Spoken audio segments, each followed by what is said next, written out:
मनीषा एक 19 साल की लड़की है जो ना तो छोटे कपड़े पहनती थी, ना रात देर रात घर से बाहर रहती थी और ना ही उसको पार्टी करने का शौक था। इससे पहले कि वो लोग आए जो लड़कियों को ब्लेम करने लगते हैं, उनके लिए मैं क्लियर कर देता हूँ। सिंपल सी लड़की थी, गरीब घर से थी, उसके पापा मजदूर थे, तो उनको सपोर्ट करने के लिए प्ले स्कूल में पार्ट टाइम जॉब भी करती थी, टीचिंग की। और रोज की तरह वो अपने जॉब पर गई थी और फिर उसे पता चलता है कि नर्सिंग के फॉर्म भरा रहे हैं और वो अपने पापा को कॉल करके बताती है कि पापा आज शायद मैं लेट हो जाऊंगी, क्योंकि नॉर्मली वो टाइम पर घर आ जाती थी, पर आज वो लेट हो जाएगी, इसलिए प्रॉपर अपने पापा को पूरी जानकारी देती है कि कॉलेज जा रही हूँ। और वो तो अच्छा हुआ उसने कॉल करके बता दिया, वरना कॉलेज का तो कोई इन्वॉल्वमेंट ही नहीं बचता इसमें। क्योंकि अभी भी मैं देख रहा हूँ कि इस कॉलेज के बारे में कोई ज्यादा बात कर नहीं रहा है, पर ये कॉलेज इस केस का बहुत बड़ा हिस्सा है। और इस कॉल के बाद मनीषा ने सिर्फ एक और कॉल करी, जो कि एक पार्सल वाले भैया का था। उसके बाद सिर्फ मनीषा की तरफ से एक मिस कॉल गया उसके पापा को, और उसके पापा ने जब वो मिस कॉल देखा तो तुरंत रिटर्न कॉल किया, पर वो रिटर्न कॉल पिक नहीं किया गया और अब उसके पापा की टेंशन बढ़ चुकी थी। 6:26 में मेरी घंटी बजी, उसका कट गया।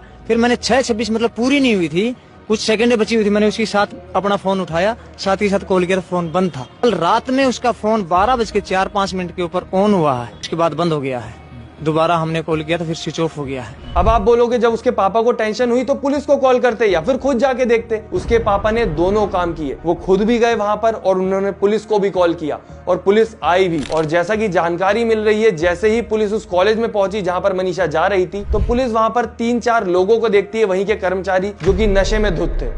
अब ये सारा सिनारियो देख के आपके दिमाग में आ रहा होगा, अब तो समझ आ गया भाई कॉलेज की तरफ से कुछ गड़बड़ होगी, तो पुलिस वालों ने कुछ स्ट्रिक्ट एक्शन लिया होगा। पर नहीं, पुलिस ने नॉर्मली उनसे पूछा कि क्या तुमने मनीषा को देखा है, उन्होंने बोला नहीं, और पुलिस अपने काम पर वापस आगे बढ़ गई। तो जब लड़की के पापा ने पुलिस वालों को बोला कि आप उनसे पूछताछ करो, कुछ पता करो, कुछ गड़बड़ लग रही है मुझे, मेरी बेटी इतनी देर तक बाहर नहीं रहती, तो पुलिस ने वही किया जो हमेशा किया जाता है, विक्टिम ब्लेमिंग। उन्होंने कहा तुम्हारी बेटी किसी लड़के के साथ भाग गई होगी, आ जाएगी 3-4 दिन में अपने शादी का कार्ड लेके, शादी करके, तब तुम्हें सब पता चल जाएगा। भाग भुग्गी होगी, आ जाएगी 1-2 दिन के अंदर, 2-4 दिन के अंदर आ जाएगी। बोला क्यों घबरा रहा है? मनीषा के पापा की हालत सोचिए आप, वो परेशानी में, अपनी बेटी के टेंशन में जिसके पास हेल्प लेने गए, वो हेल्प करने की जगह उन्हीं को डरा रहा है और उनके दिमाग में गलत गलत सिनारियो डाल रहा है। क्या हम इसके लिए टैक्स भरते हैं कि जब हमें परेशानी हो तो हमें और डराया जाए? और ये जो रिपोर्ट थी 11 तारीख को की गई थी और 13 तारीख को मनीषा के पापा को वही खबर मिली जो उनके लिए सबसे बुरी थी। और इस खबर के साथ अपनी बेटी की बॉडी की जो हालत उन्होंने देखी, वो कोई भी अगर देख लेगा तो उसकी रूह कांप जाएगी, चाहे आपका रिश्ता मनीषा से हो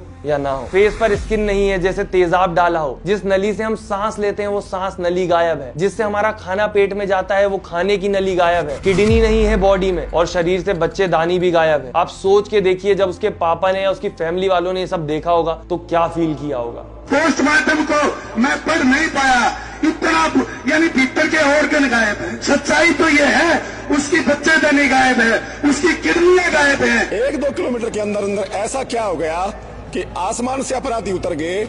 उस बेटी के साथ हुआ क्या है? उसकी बच्चेदानी गायब है, उसकी किडनी गायब है, उसके मुंह पे तेजाब डाला जाता है। जितना हार्ड उस बेटी का अगर आप पोस्टमार्टम की रिपोर्ट पढ़ेंगे ना तो आप पढ़ नहीं पाएंगे, इतनी दरिंदगी की गई है। अब पहली चीज जो दिमाग में आती है, अगर पुलिस वालों ने अग्रेसिवली काम किया होता, सीसीटीवी फुटेज निकलवाई होती, उन लोगों के ऊपर प्रेशर डाला होता जो कर्मचारी थे कि रात में काम नहीं करते थे, का क्या मतलब, एक लड़की की सेफ्टी का सवाल है, या फिर लड़की का मोबाइल ट्रेस किया होता, तो शायद ये दिन ना देखना पड़ता एक पिता को और उसकी फैमिली को। पर वो तो छोड़िए, ये मुद्दा इतना बड़ा होने के बावजूद भी उतना बड़ा नहीं बन पा रहा है। ना इसकी टीवी चैनल्स पे ज्यादा बात हो रही है, ना इंटरनेट पर इसकी वीडियोस ज्यादा देखने को मिल रही है। सोचने वाली बात तो ये भी है, मैं न्यूज चैनल नहीं हूं, बट स्टिल जब ऐसी चीजें होती हैं तो उनको बड़ा मुद्दा बनाने के लिए क्रिएटर्स को आगे आना पड़ता है, क्योंकि जितनी ज्यादा इंटरनेट पर बात होगी उतना ज्यादा प्रेशर बनेगा और उतना ही ज्यादा इस केस को सीरियसली लिया जाएगा। क्योंकि आप अगर मनीषा की फैमिली को देखेंगे तो वो कोई रिच बैकग्राउंड से नहीं आते, ना उनके कोई इतने ज्यादा कनेक्शन होंगे कि वो अपनी बेटी को इंसाफ दिलवा सके।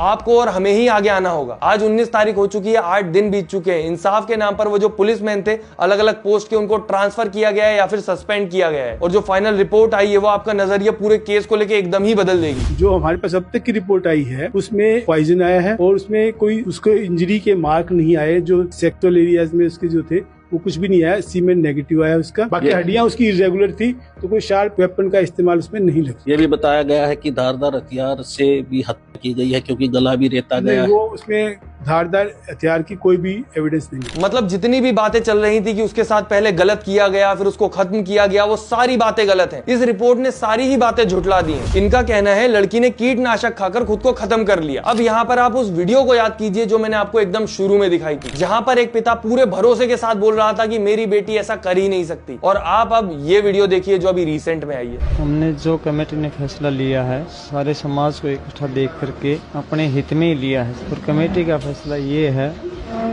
कि हम अपनी बेटी का संस्कार हिंदू रीति रिवाज के साथ मान सम्मान के साथ करेंगे, और प्रशासन अपने काम पे लगा हुआ है, हम उनके काम से संतुष्ट हैं।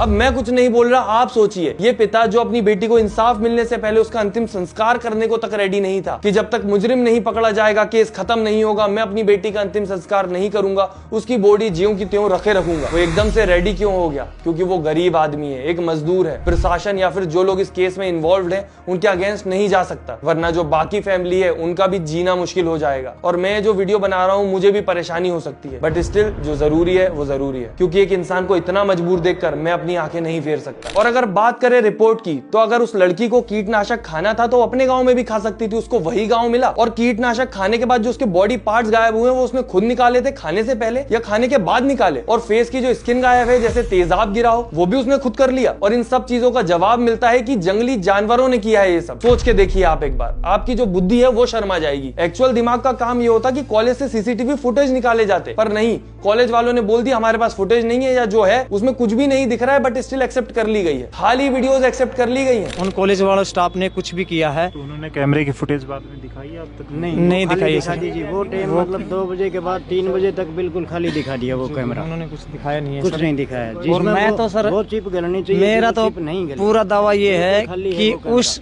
कॉलेज के स्टाफ ने ही उस लड़की के साथ जो भी किया है, व्यवहार किया है, जो भी ये हुआ, ये वारदात उस स्टाफ ने किया है। इतना सब होने के बाद मैं यही बोल सकता हूँ कि यहाँ पर पहली गलती लड़की के बाप की है कि उसने पुलिस से उम्मीद करी कि वो उसकी बेटी को ढूंढेंगे, कुछ होने नहीं देंगे। दूसरी गलती हम सब की है जो सोच रहे हैं कि शायद इसमें इंसाफ मिल जाएगा, क्योंकि आधे से ज्यादा लोग तो आज भी आवाज उठाने में भी डर रहे हैं, जिन्हें लगता है जब तक घर में कोई दिक्कत नहीं है कोई दिक्कत ही नहीं है, और उन्हें सच में लगता है वो इस देश में सेफ है, उनकी फैमिली सेफ है। तुम खुद सोच के देखो, एक लड़की दिन दहाड़े सलवार सूट में रोड पर गायब हो रही है, कितने सेफ हो तुम इस देश में? और क्राइम हो जाने के बाद भी पैसे देके उस केस को दबाना कितना ज्यादा आसान है। और मुजरिम के पास अगर पैसा है और उसे पता है कि केस दब जाता है तो उसको दिक्कत ही क्या है फिर क्राइम करने में? बाकी मेरे पास आवाज है जिसे मैं उठा सकता हूं और मैंने इसे इस्तेमाल किया है। नीचे शेयर का बटन है, उसे इस्तेमाल करके आप भी इस चीज को फैलाएं ताकि ज्यादा प्रेशर बने। वीडियो लाइक मत करो, चैनल सब्सक्राइब मत करो, मुझे कोई फर्क नहीं पड़ता, मैं उन चीजों के लिए वीडियो बनाता भी नहीं हूं, बट शेयर जरूर कर देना, क्योंकि खुलासा कुछ भी हो, इन्वेस्टिगेशन एटलीस्ट पूरी तरीके से पूरी ईमानदारी से होनी चाहिए।